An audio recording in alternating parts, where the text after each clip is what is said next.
IRATTA. A people from whom a name was taken. There are peoples who lose wars. There are peoples who lose territories. But there are peoples from whom something far more fundamental is taken, their name.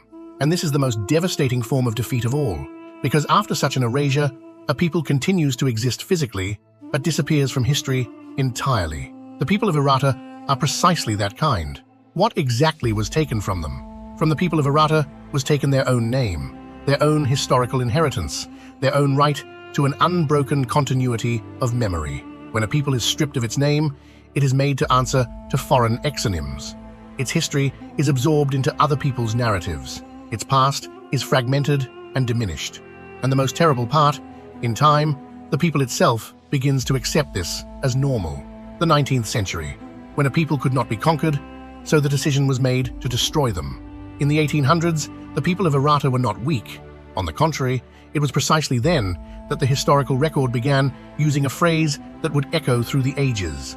The unconquerable mountain people, a people that no conventional warfare could break. The Russo-Caucasian War, prosecuted with the complicity of its satellite Georgia, with punitive expedition after punitive expedition, consumed nearly the entire 19th century, from 1802 to 1889. This was not war as army against army. This was the systematic annihilation of the masculine, military, and social foundations of an entire civilization. The people survived. Physically. But survival without a name is a trap. Part of the population was absorbed into other peoples.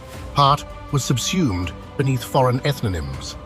The result was a situation in which Georgia today holds nearly 1 million people of IRATTA descent, without a reclaimed name. And in the North Caucasus, some 500,000 more, slowly dissolving into the broader Russian mass. Today, many believe that salvation lies in merging with a larger people, in setting aside the difficult questions of identity. But this is a fatal error. Union without the recovery of one's name is not strength.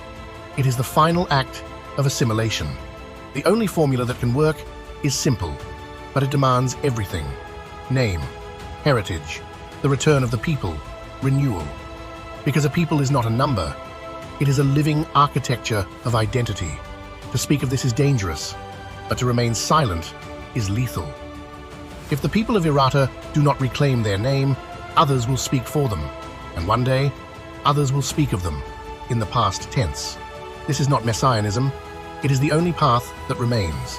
For those who ask what the preservation of a people truly means, not as an administrative formula, but as a living reality, the answer begins here, with memory, with a name, IRATTA.